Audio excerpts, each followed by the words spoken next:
The enemy in Vietnam is all too often invisible, striking without warning from the shadows. But tonight, the face of the enemy in rare films of the Viet Cong in action.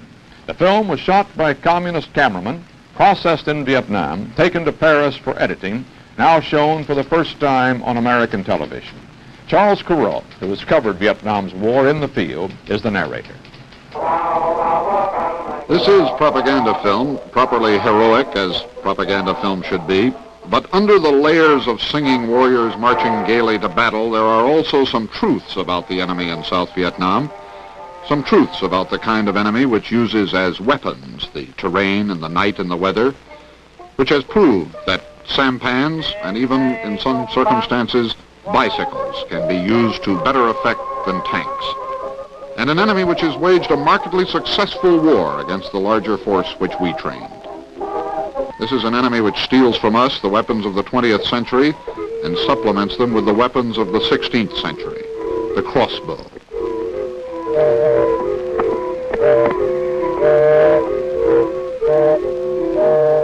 The spear launcher.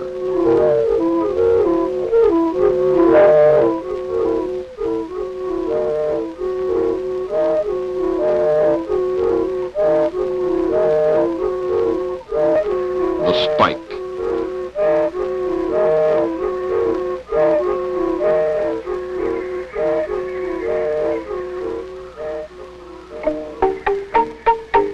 And the man trap. No correspondent who has ever ventured into the South Vietnamese countryside doubts the effectiveness of these lethal traps. They make you careful where you step. That's the idea. This music, by the way, came with the film.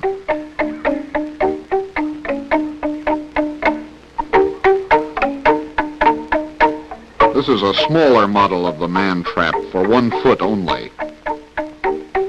There are hundreds of thousands of these things along the jungle trails.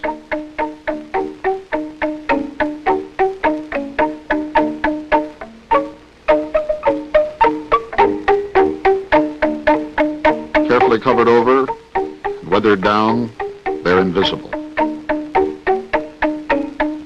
And they do their damage.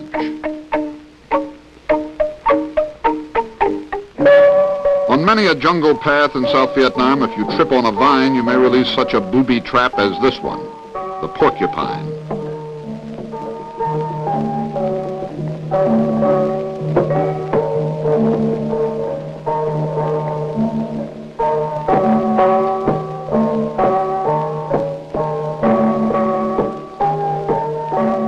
Lifted high up into the trees, this thing can sweep a whole squad from a trail.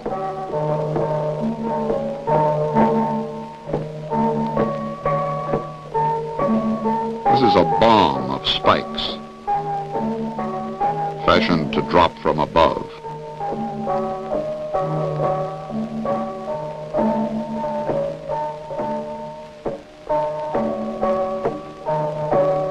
The Viet Cong have become adept not only at moving fast themselves, but at slowing the Vietnamese army down. These bamboo spikes can pierce a GI boot, and do.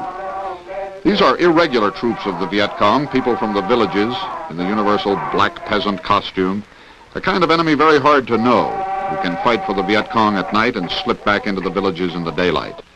Those may be villages supposedly controlled by the South Vietnamese government, supposedly, but the Viet Cong are able to acquire actual mock-ups of the fortified villages of the government, mock-ups on which they can plan surprise attacks.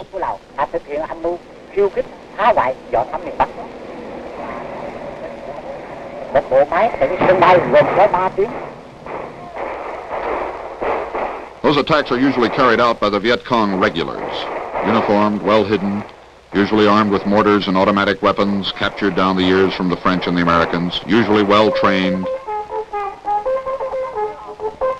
The professional army, which emerges from foxholes and tunnels to do battle, and which in the Vietnamese War has proved more than a match for the crack combat troops of the South, the American-advised Vietnamese Rangers.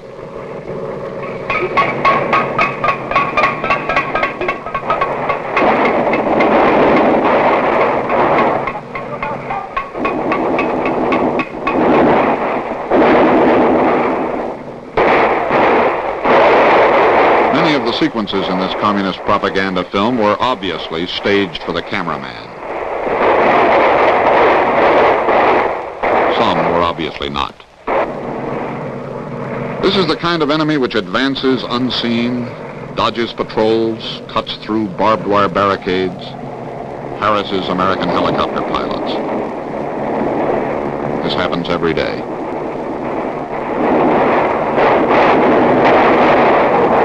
It is also, incidentally, the kind of enemy which can carry heavy explosives to the very walls of American Army barracks filled with American soldiers. That happened in Pleiku night before last.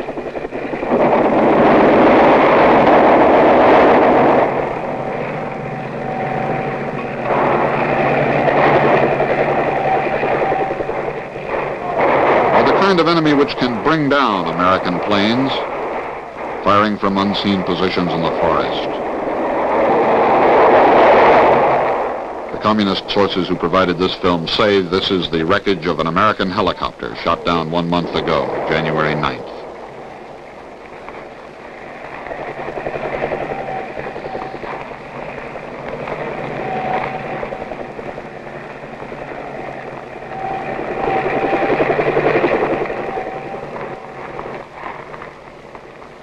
It is a cardinal principle of guerrilla warfare that you strip the battlefield clean of weapons. The Viet Cong always do. Only the South Vietnamese army dead are left here. The Viet Cong, dead and wounded whenever possible, are carried away after the battle. Women do that work. Women sometimes do that work for the South Vietnamese army as well. It is likely that they are sometimes the same women.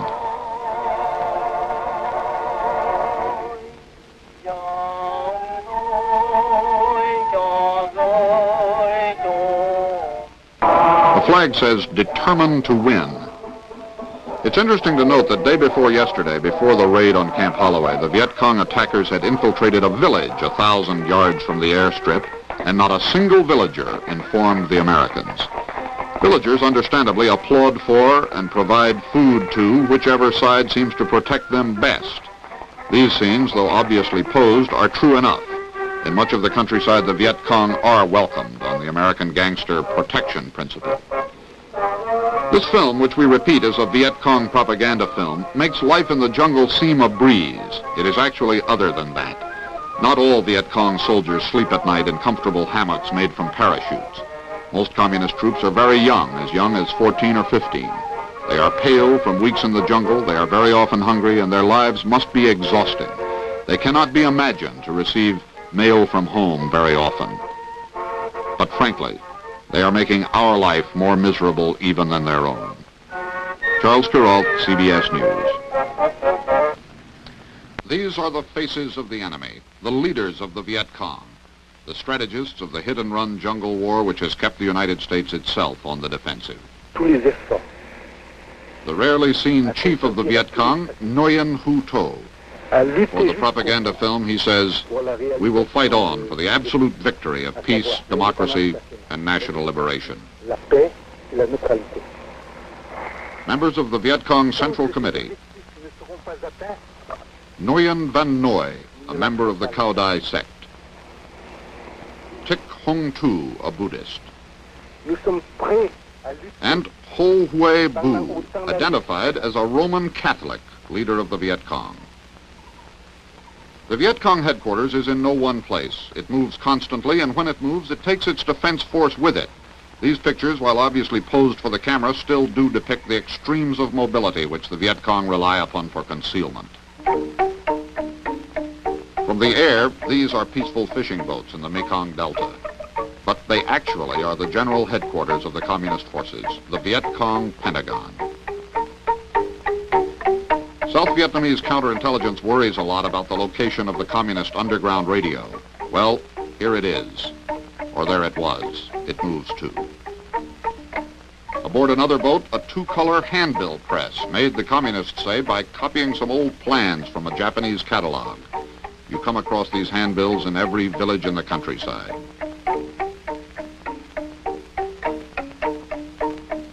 On still other boats, secretaries. Secretaries with typewriters, obviously pleased to have their pictures taken. and a communications boat, some of its equipment American-made and captured from the Vietnamese Army.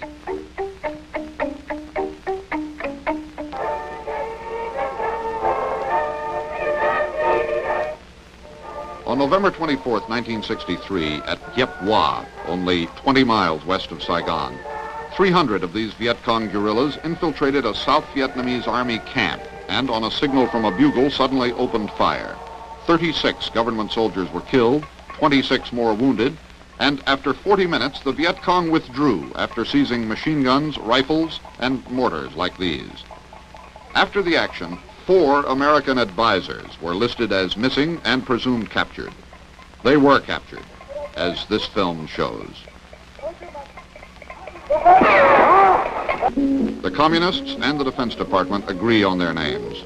Kenneth Roraback, Sergeant First Class, whose wife Veronica lives in Fayetteville, North Carolina.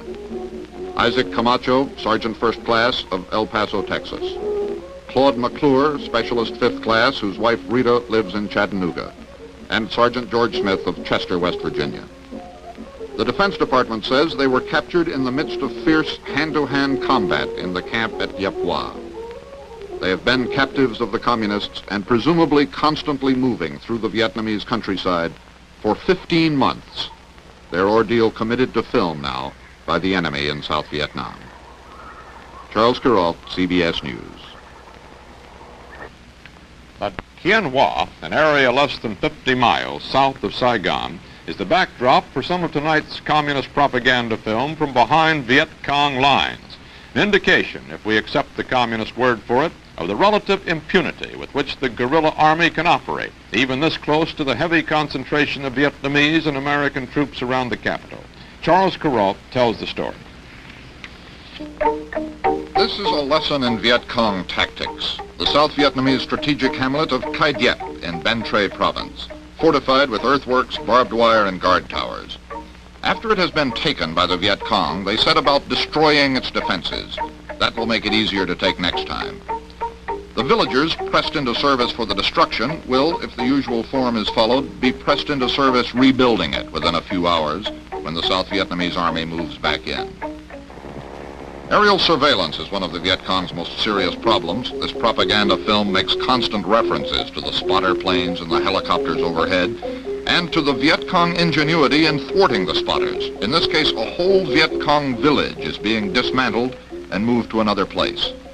There are examples of this, villages disappearing into the jungle. You cannot strafe them if you cannot find them.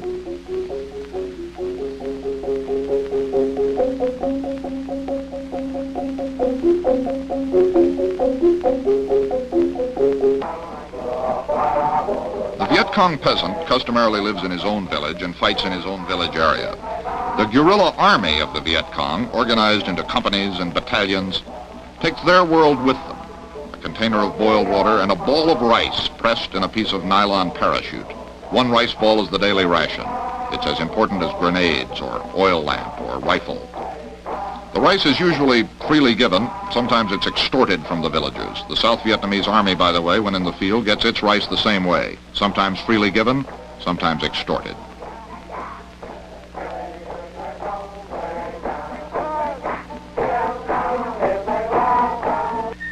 A French tire, left over from the years of French domination of Indochina. It is no longer useful as a tire. It becomes a pair of sandals for a communist guerrilla. Others, by the way, wear the boots, sometimes the whole uniforms of captured and killed South Vietnamese soldiers. Government army troops have been known to tie handkerchiefs around their arms before a battle so they can tell each other from the enemy.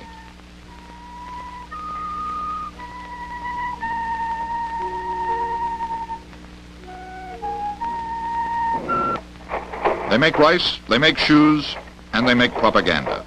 A newspaper printing press in the midst of the jungle. A stack of such newspapers in a village hut is sufficient cause for the government army to burn the hut down, but the newspapers still circulate. And the underground radio, which the communists call Radio Liberation, still is heard, in spite of the best government efforts to track it down. In the tradition of Far Eastern propaganda broadcasting, the voice of the communist radio is often a woman's voice. The Vietnamese love shows. Just as the U.S. Information Service circulates through the villages with portable movie screens and American movies, the Viet Cong put on shows of their own. This one, a sort of air defense ballet.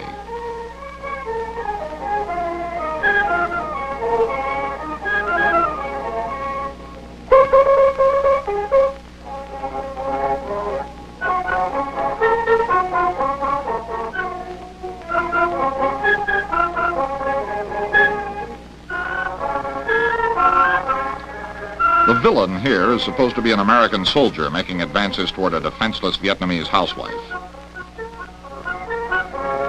The return of the communist hero husband.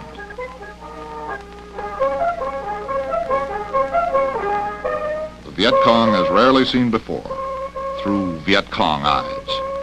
Charles Kuralt, CBS News.